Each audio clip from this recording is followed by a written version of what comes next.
India's intelligence in terms of understanding economics and making the world follow it. I think nobody else can teach them better. So definitely Reserve Bank, monetary policy, black money, these are something which are eye-catching topics for you. Very interesting, very knowledgeable ones. This one concept is very interesting. Why? Because the world is now going to be measured under this concept.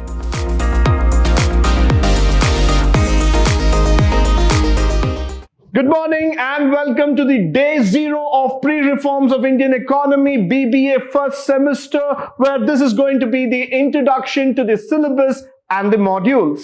Let's just move further and let's talk about the agenda, what we have on the day 0. On the day 0, I'm going to get you introduced to the prerequisites of this particular course under the NEP program, followed by the learning outcome, the number of units that we have, the internals, which is of course a very crucial part of this game, followed by the exam pattern. So let me just go one by one, try to get you more familiarized with the entire syllabus. Starting with, what are the requisites? What is that is needed to study this course under the NEP program?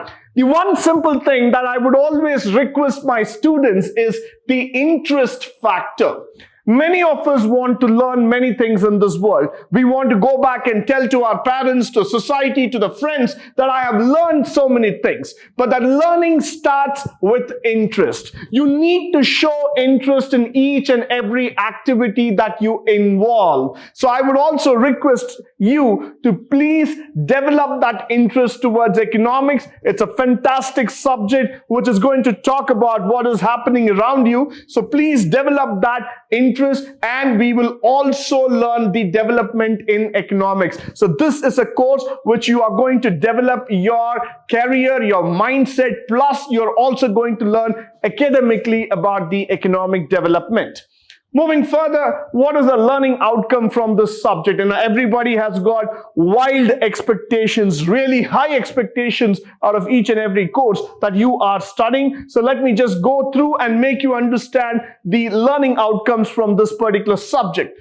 Now, this is an open elective, and this subject is going to talk about the first thing, evolution of Indian economy. Probably this is a time period that we have to learn as India, how this country has been making progress right from the independence till 2022, how we are reshaping the world, how we are proudly trying to say ourselves as the world's 4th largest economy altogether. So we are going to trace the evolution of Indian economy, followed by identifying the structural features and constraints.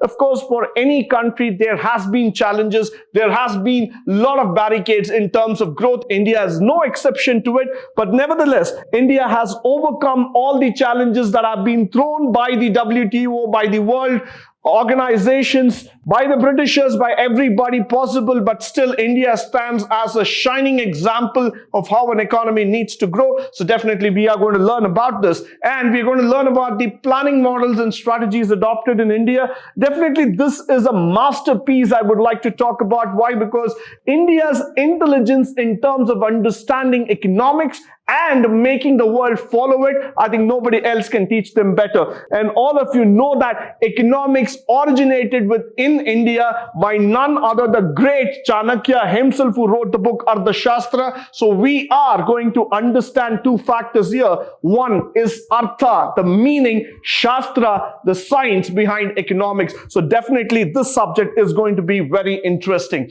Followed by analyzing the sector specific problem contributions towards overall economic growth. Now we are going to do a little bit of analysis. When I use the word analysis, this is going to be more on the theoretical basis rather than the mathematical model. So definitely it's going to be interesting for you. Followed by the review of various policies adopted. At the end of the day, you are going to learn what has happened in terms of the policies development. So this is the learning outcome that we are going to go through in this particular subject. Followed by, let's go to the Unit 1, Chapter 1. Let's see what is there for us. The features of Indian economy, India as a developing economy, demographic features, Human Development Index. Let me just throw light here for a moment. This one concept is very interesting. Why? Because the world is now going to be measured under this concept. So definitely you need to study problems of poverty, which has already been there. This particular chapter is going to just make you go through what is that as a system, as a sector that we have been going through. Now, issues in agriculture, definitely the land reforms, green revolution, agricultural marketing, and the agricultural policy. All of us know that agriculture has been the backbone of Indian economy. So this is a mandatory study for all of us to understand how far we are taking the agriculture to the next level possible. Followed by, we have also talked about the industrial policy, the industrial development, micro and small medium enterprises, performance of public sectors, service sector in India, which is very, very interesting for all of us to know. Why? Because this is one sector where we are going to talk about how the service map is changing the roadmap altogether, how it is taking us forward in terms of growth, in terms of understanding in the entire economy. Followed by the Unit 2, where we are going to talk about mixed economy, the Bombay Plan, Gandhian model, Nehru, Mahablanese model, all these kind of models which are going to set the tone back to the previous years, that is in the year of 1990, before 1991, whatever has happened. Probably this might sound to you a little bit of historical facts that we are talking about in economics, but nevertheless, this is needed to know as a student of economics how we have progressed ourselves from the olden era to that of the golden era altogether. Now, moving further, the monetary policy of India. Now, this is a quite interesting topic. I would like to say, whenever I talk about this topic called as black money in India, everybody's eyes are wide open. Nevertheless, this is not about just talking the illegal factors, but this is about accounting for the economy. So definitely Reserve Bank, monetary policy, black money, these are something which are eye-catching topics for you. Very interesting, very knowledgeable ones. You need to know about it, how India is governing the MPCs.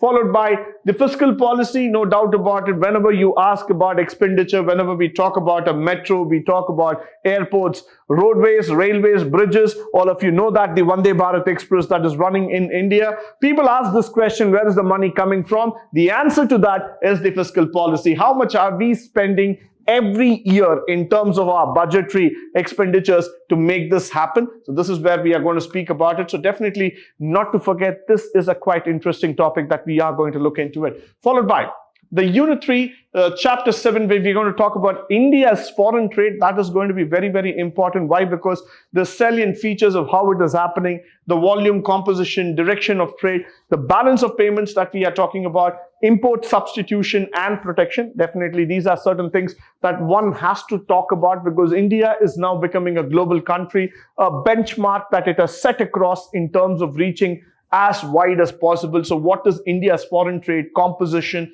how India has been doing in terms of balance of payments is going to come in this particular chapter. Followed by the reform strategy, the tariff, the exchange rate dynamics. It's quite interesting here to see. Why? Because how the policies are measured and where the economic sectors are set in place is very, very clear here. So this is what we are going to measure in terms of our economics. Followed by the Planning Commission, no doubt about it. This is a very, very interesting topic, how we have studied about the Planning Commission, the organization and functions all together. So this chapter still remains one of the most interesting chapters that we can ever talk about. And let's come to the internals. At the end of the day, the give or take majorly comes in from the internals, where we are going to look into it. Unit 1 is for the first internals, Unit 2 for the second internals, and Unit 3 for the third internals. Very, very conveniently divided altogether. And what do I carry back? I carry back 30 marks for each of the internals. And now the internals is based on a 1.5 hour test that you will be writing. And this is going to be something very, very important. Why? Because imagine 30 marks directly coming in from this. So the weightage that's going to be given under NEP for the internals, which includes both your written as well as the class assessment and valuation, that's going to carry a huge weightage. I know the total weightage is around 40 marks. 30 marks is going to come from your written test, that is your internals. And another 10 marks is going to come from the various assessment. So I would say right from day one, please put in your best efforts. Try to learn, practice it so that you are able to score this 30 marks. And I would request all of you, please make sure that you take it up seriously. You attend all the internals so that you are able to get your complete 30 plus 10, 40 marks together. Followed by the question paper pattern that we have been talking about. So now you know the question paper pattern is going to be for 60 marks. So let me just reiterate here. 60 marks is going to be your external examination. That's your semester exam. 40 marks is going to be your internal examination. That's where your internals and assessments are coming. So now we're going to talk about this 60 marks here right away. The 60 marks, the pattern is something like this. Part A you have for 10 marks. Part B you have for 30 marks. And Part C you have for 20 marks. That leads to a total of 60. Now the 60 marks is very easy to score unless and until you have put the right effort in the right direction altogether. So I would suggest each one of you who are taking up this course very, very clearly and seriously, please do make an effort to score the maximum as far as possible, because that is where you will be able to get better credits, better score, and with that you will be able to progress through your NEP program, whichever you have selected, in the best way possible. The books for reference are given here. These are all these best books that have been told for you. We have the Indian Economy publication there. We have Mishra and Puri. We have Kapiloma, Bardhan, Jalanbi. All those things are the best ones. I would like to talk about it. These are quite huge in terms of the expansion, understanding of the economy. But nevertheless, this is needed. This is what has been the reference that has been given by the NEP committee. Followed by, I would like to say a very big thank you for all of you for joining me today on the Day Zero Introduction to Syllabus and to the various modules. In the upcoming sessions, we are going to learn about the various chapters and units in the pre-reforms of Indian economy. But until then, stay tuned, stay blessed, and stay enlightened forever. Thank you once again for joining me today on this wonderful session.